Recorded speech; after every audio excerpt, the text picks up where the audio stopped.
এটা বিএনপির রাজনীতিতে, সংস্কৃতিতে, রাজনৈতিক সংস্কৃতিতে যে বড় পরিবর্তন এসেছে, এটা আজকের এই অনুষ্ঠান থেকে আমরা প্রমাণ করেছি। কারণ হচ্ছে শেখ হাসিনা পালিয়ে যাওয়ার পরে, এই কথাটা আমি রিপিট করতেই থাকি খালি, শেখ হাসিনা পালিয়ে যাওয়ার পরে বাংলাদেশের জনগণের মনোজগতে বিশাল পরিবর্তন যেটা এসেছে, সেটা যারা অনুধাবন করতে পারবে না, যারা ধারণ করতে পারবে না, তাদের কোনো রাজনৈতিক ফিউচার নাই, সে দলেরও নাই, সেই রাজনীতিবিদেরও নেই। আমি মনে করি সেটা আমরা ধারণ করতে পেরেছি। তারেক রহমান সাহেব তার বিভিন্ন সময় দলকে সেই দিকে আমাদেরকে নিয়ে গেছে। এখন আজকের বিষয়ে আমি দুটা কথা বলবো। প্রথমে এই যে বক্তারা বলেছেন এমপ্লয়মেন্ট, চাকরি, তাই না? চাকরি পেতে হলে প্রথমে যে বিষয়টি অত্যন্ত গুরুত্বপূর্ণ সেটা হচ্ছে বিনিয়োগ। আমাকে যদি কেউ বলে এই মুহূর্তে বাংলাদেশের এই প্রেক্ষাপটে বাংলাদেশের ভবিষ্যতের জন্য অর্থনীতি, রাজনীতি সব কিছু মিলে এক নম্বর কি, আমি বলবো বিনিয়োগ। দুই নম্বর কি, আমি বলবো বিনিয়োগ। তিন নম্বর কি, আমি বলবো বিনিয়োগ। বিনিয়োগ না হলে সেটা আত্মকর্মসংস্থান হোক, সেটা চাকরির জন্য ক্রিয়েট করা হোক, সেটা কোনোদিনও আমরা সফল হতে পারবো না। এই জন্য বিএনপির রাজনীতি কিন্তু শহীদ প্রেসিডেন্ট জিয়াউর রহমান সাহেব শুরু করেছেন, সেখান থেকে শুরু করছে।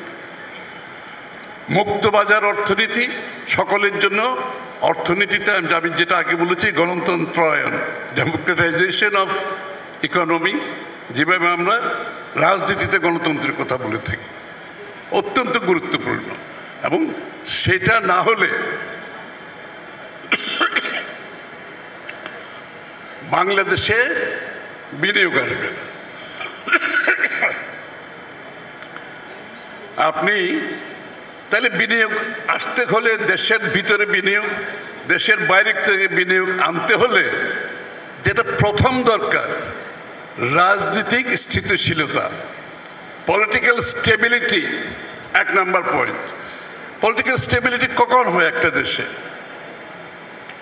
একটি নির্বাচিত জনগণের ভোটে, আমাদের সংবিধান যেটা বলে জনগণের সরাসরি ভোটে একটা নির্বাচিত সরকার থাকলে, যেই সরকার জনগণের কাছে জবাবদিহি দায়বদ্ধ থাকে,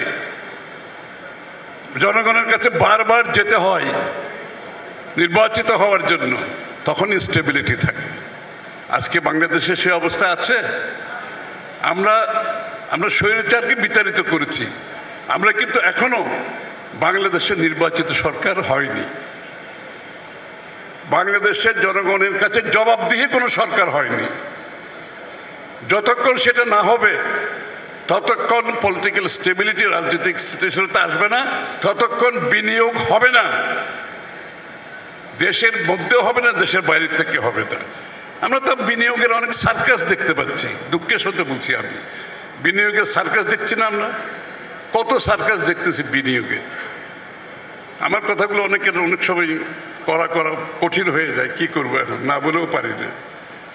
এই বিনিয়োগের সার্কাস তো যারা বিনিয়োগ বুঝে তারা জানে এই সার্কাসের মাধ্যমে বিনিয়োগ হবে না।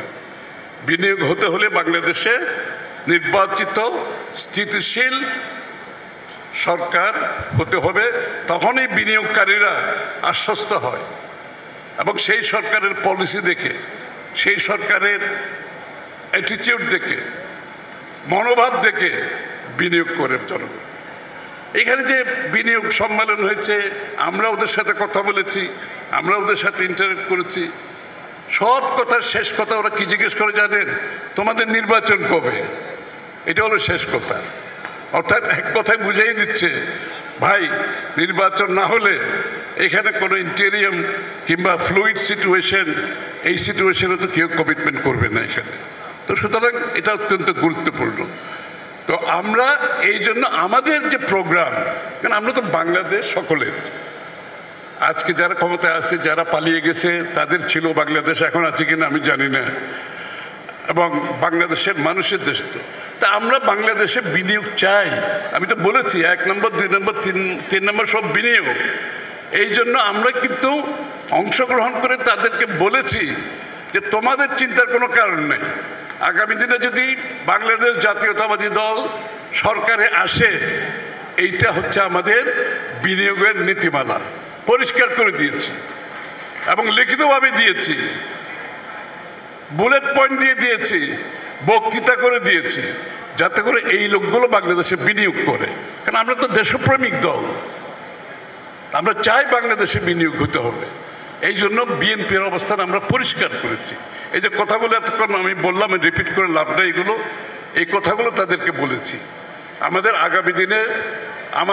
আগামী দিনের রাষ্ট্রের অর্থনৈতিক পরিকল্পনা কি, তাদেরকে তারা যাতে আশ্বস্ত হয়, তারা যাতে তাদের প্রোগ্রামটা এখন থেকে শুরু করতে পারে। যখন সরকার পরিবর্তন হওয়ার সাথে সাথে আমরা বিনিয়োগে যেতে চাই, কারণ আমরা একটা প্রমিস করেছি, অনেকগুলো প্রমিসের মধ্যে সেটা হচ্ছে 18 মাসে 1 কোটি চাকরির ব্যবস্থা আমরা করব।